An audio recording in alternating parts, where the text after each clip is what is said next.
इतना जरूर जानता हूं, कुरान में लिखा है अगर पानी की कमी हो जाए, अगर पानी की कमी हो जाए तो मिट्टी से वजू कर लेना, वतन की मिट्टी से वजू कर लेना और नमाज, आपका वजू कबूल भी हो जाएगा और आपका नमाज भी कबूल हो जाएगा। साथियों, यकीन मान लीजिए।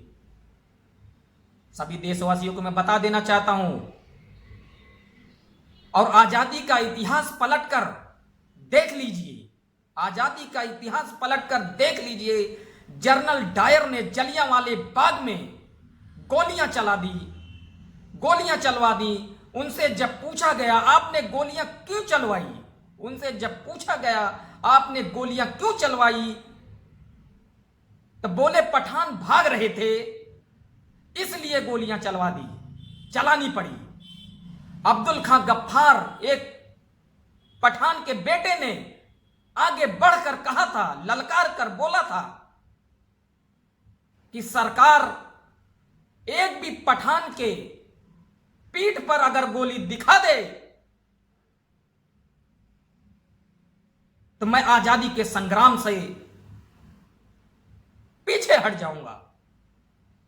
मुझे माफ करना साथियों, पूरे 5 दिन तक, मुझे माफ करना साथियों, पूरे 5 दिन तक पोस्टमार्टम होता रहा। यकीन मान लो, पोस्टमार्टम 5 दिन तक चलता रहा। 76 पठानों की लाशें मिली पोस्टमार्टम में। यकीन मान लो साथियों, 76 के 76 पठान के सीने पे गोली लगी हुई थी, पोस्टमार्टम में निकल के आया। तो साथियों, यकीन मान लीजिए, मुसलमान हमेशा जब भी आजादी के जंग में डट कर अगर लड़ा है, सीने से सीना ठोक कर लड़ा है और ईंट से ईंट बजा दी है, कभी पीछे हटकर उसने नहीं देगा, न तो कभी माफी मांगा है। गोली खा लिया है सीने पे, वो प्रूफ है, लेकिन माफी नहीं मांगा है, सूली पे चढ़ गया है। ये हमारा इतिहास है। मैं पूरे देशवासियों को बता देना चाहता हूं। इतिहास बताने पे अगर लग जाऊं तो ऐसे बहुत सारे इतिहास है, पूरे दिन लग जाएंगे, इतना वक्त नहीं है साथियों। लेकिन ये एक इतिहास आप लोग जरूर याद रखना।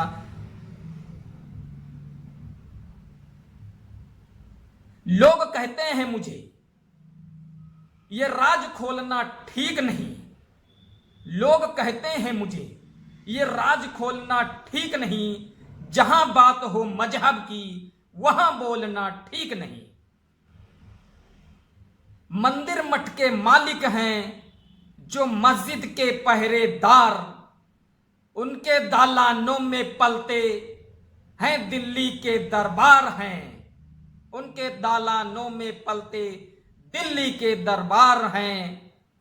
उन लोगों को हाथ जोड़ने गले लगाने चाहिए, उन लोगों को हाथ जोड़ने गले लगाने चाहिए। तारीफों से भरा गीत उनका सुनाना चाहिए। लेकिन साथियों, मुझे दुख होता है आज के जमाने में, पहले के जमाने में देश आजाद जो हुआ साथियों, वो एकता अखंडता की वजह से। मुसलमान एक ऐसी कौम है, जब दो टुकड़ों में बटा, मैं ये भी देशवासियों को बता देना चाहता हूं, मुसलमान एक ऐसी कौम है जब देश 2 टुकड़ों में बटा, जिन्ना ने एक नया पाकिस्तान बना दिया। मैं उसका सपोर्ट नहीं करता हूं। ऐसे जिन्ना जैसे नालत है, मुसलमान नालत बेचता है, जो देश को बांट दिया उसका कभी सपोर्ट नहीं करता। लेकिन आए दिन कुछ लोग जब बोलते हैं, खाते यहां का है खाते पाकिस्तान का, दुख होती है, सीने पे दुख होता है। यकीन मान लीजिए साथी, हम लोग को राइट था, हम लोग कहीं पर भी जा सकते, दोनों तरफ हम लोग को राइट था। लेकिन हम लोगों ने जिन्ना को जो है धिक्कार दिया, भगा दिया और उसका दामन नहीं चुना, उसका साथ नहीं चुना। हम लोगों ने इंडिया को चुना, जहां पे सेकुलर देश है, जहां पे 300 से ज्यादा जाति रहती हैं। हमने उस देश को चुना हमारे यहां पे पूर्वज हैं। इंडिया को मैंने चुना, जिन्ना को तो नहीं चुना उस टाइम। हमने गांधी को चुना, गांधी को, क्योंकि गांधी की जो विचारधारा थी, सरदार वल्लभ भाई की जो विचारधारा थी, भगत सिंह की जो विचारधारा थी, मौलाना अबुल कलाम की जो विचारधारा थी,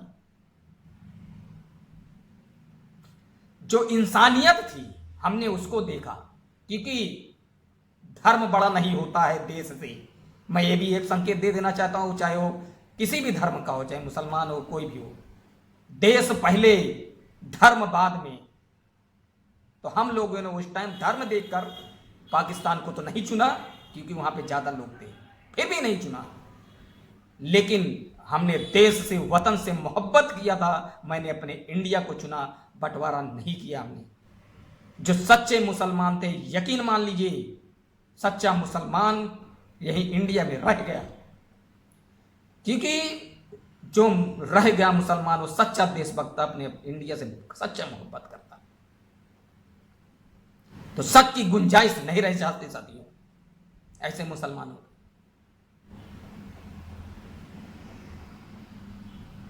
बहरहाल ऐसी बातें करने आज के दिन, 15 अगस्त के दिन, शोभा नहीं देता है।